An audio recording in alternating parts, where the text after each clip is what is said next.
According to the World Health Organization, there's a global shortage of 7.2 million health workers.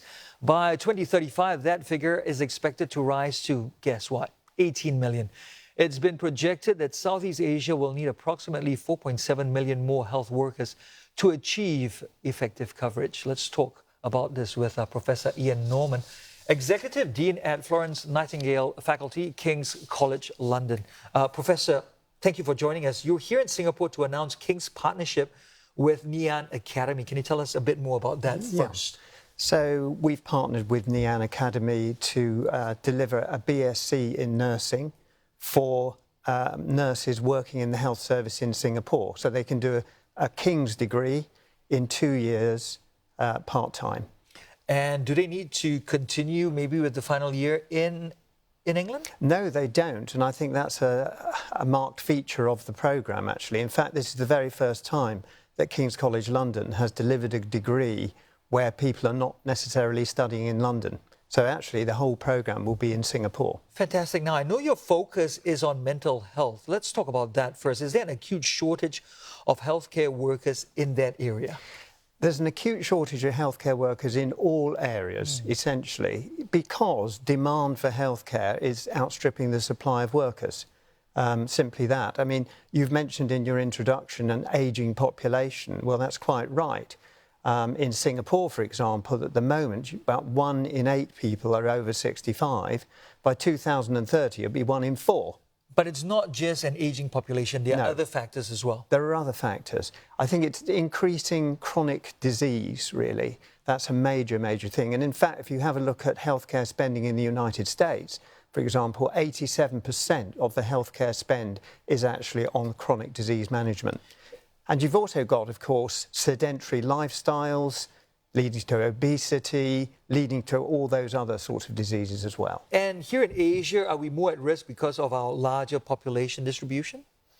I wouldn't say that you're more at risk. I think this is something that's affecting a lot of the world. You know, an ageing population, chronic disease.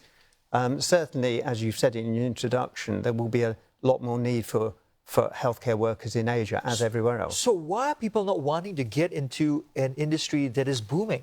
Well, some industries are shutting down or closing up. Yeah, it's a very good question. I mean, I do think that in nursing, it's a lot to do with the image of nursing, which I think is out of date. You know, people regard it as nurses are rather nice people who are caring and compassionate. But actually, it's a lot more than that. And I think it's an outdated image. And then, of course, there's pay and working conditions. And the other thing is there's a lot more career opportunities for women than there used to be. So, you know, it's a labour market issue. But it's not just a gender thing as well, because men are also quite heavily involved in nursing too. I've got a brother who's actually a mental health nurse himself. So how do you make nursing sexier then? How do you market it slightly differently to make sure you attract people into this industry?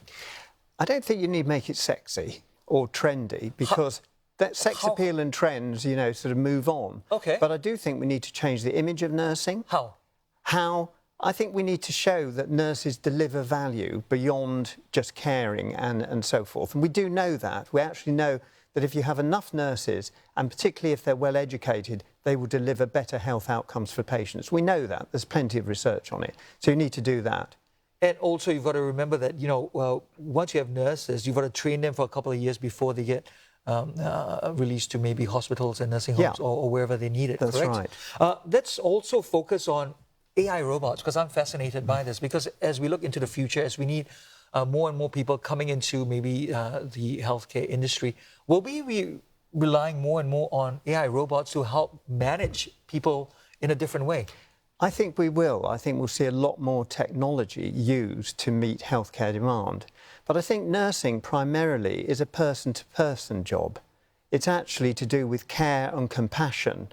It's to do with person-centred care, actually treating people as individuals and doing what they want to be done to them. So I think that robots have got their place, but I can't see them replacing nurses.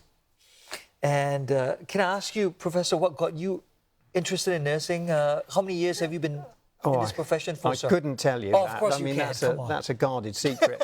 But yeah, it's got to be 30 years.